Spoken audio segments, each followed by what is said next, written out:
পার্লামেন্টে, তখন লোকসভা টিভি লিখে দিচ্ছে তৃণমূল সাংসদ। এরা আছে কোথায়? গিরগিটি, বহুরূপী, বেঈমান, এরা কি? এরা কোন দলে আছে? কোথায় আছে এরা? এরা তৃণমূল। তাহলে স্পিকার ওখানে এআইটিসি লিখে দিচ্ছেন কেন? তাহলে লোকসভায় বক্তৃতার সময় তৃণমূলের পরিচয় ব্যবহার করছে কেন? এনআই ওই কি এনসিপিআই লিখুন। আবার যাবে বলছে বিজেপিতে, আর বিজেপি নিচ্ছে না। বিজেপি নিচ্ছে না,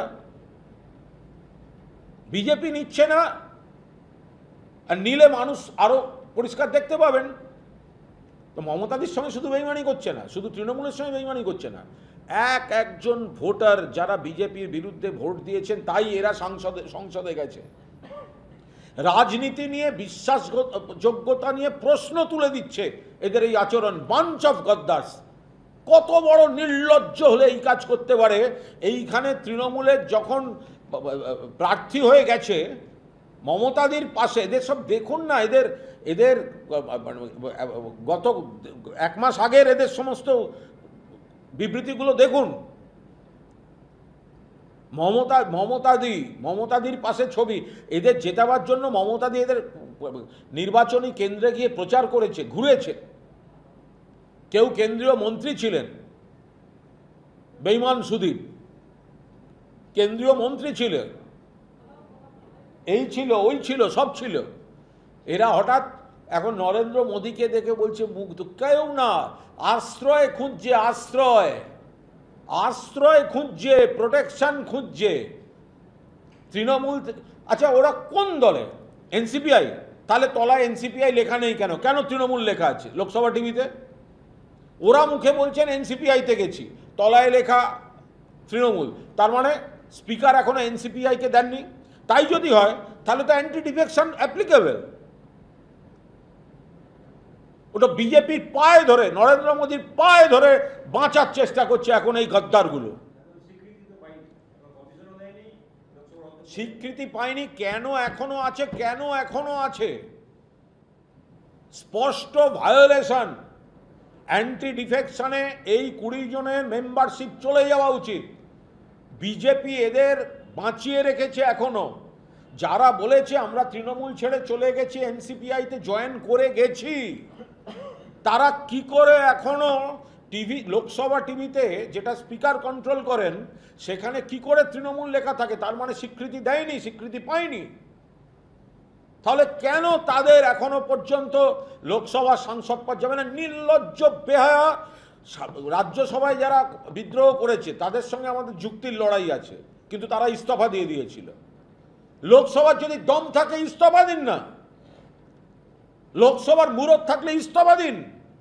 আসুন এনসিপিআই বা বিজেপির হয়ে জিতে আসুন। আমাদের দল যদি খারাপ হয়, তৃণমূল যদি খারাপ হয়, আপনি কষ্ট করে আছেন কেন? তৃণমূল কর্মীরা মমতাদির ছবি সামনে রেখে আপনাদের এক একজনকে জিতিয়ে পার্লামেন্টে পাঠিয়েছে বেইমানি দেখার জন্য। বেইমানি দেখার জন্য। Bunch of বেইমানস।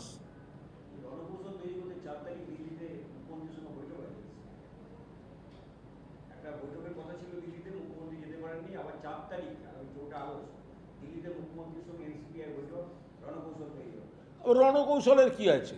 এরা তো সবই বিজেপি বকলমে। মুখে এনসিপিআই বলুক বা এখানে যারা বালিশ বলুক, আলটিমেটলি তো এগুলো বিজেপির দালালি করতে গেছে, বিজেপির দয়ায় এরা থেকে যাচ্ছে। ফলে রণকৌশলের আবার কি আছে? বিজেপির আশ্রয় নিয়ে জনপ্রতিনিধিত্ব, কেউ এমএলএ, কেউ এমপি, এগুলো বাঁচাবার চেষ্টা করছে। তৃণমূলের হয়ে জিতে বাঞ্চ অফ গদ্দার্স, 20 জন সাংসদ, তারা গেছেন ওখানে। তো ওখানে কি আছে? বাঞ্চ অফ গদ্দার্স ওখানে গেছেন, বিজেপির নেতাদের সঙ্গেই বৈঠক করে গেছেন। আবার বিজেপির নেতা, বাংলার মুখ্যমন্ত্রী, তাদের সঙ্গেই বসবে। নতুন কি আছে এর মধ্যে? নতুন কিচ্ছু নেই। মানুষের জন্য কাজের সঙ্গে কি সম্পর্ক? এমপির কাজ কি? এমপির কাজ কোনো বিরোধী বলে কোনো এমপি থাকবে না? এটা কোনো কাজের কথা হলো? যদি সৎ সাহস থাকতো, মমতা বন্দ্যোপাধ্যায় সামনে গিয়ে দেখা করে প্রণাম করে বলে আসতে পারত। যদি সৎ সাহস থাকতো যে আমি কাজ করার জন্য যাচ্ছি, তাহলে মমতা বন্দ্যোপাধ্যায়ের পায়ে হাত দিয়ে প্রণাম করে বলে আসতো, দিদি কৃতজ্ঞ, আজীবন কৃতজ্ঞ, আপনারা আমাদের গোটা জীবনের পরিচয়ের ব্যবস্থা করে দিয়েছেন, এখন যাচ্ছি আরও কাজ করব বলে। মুখ দেখাবার নৈতিক সাহসটাও এদের নেই। কিসের কাজ করছে মানুষ? 24 সালে এমপিদের যে পাঠিয়েছে 5 বছরের জন্য পাঠিয়েছে, 29 অবধি। তৃণমূল কংগ্রেসের কর্মীরা আক্রান্ত হচ্ছে, পাশে দাঁড়ানো যেত না? বিরোধী বলে কিছু হয় না? বিরোধী তো সব জায়গায়, সব দল থাকতেই পারে বিরোধী। এরা নানা অঙ্কে ক্ষমতার কাছাকাছি থাকতে চাই, ক্ষমতার কাছাকাছি থাকতে চাই, সেই কারণে গেছে।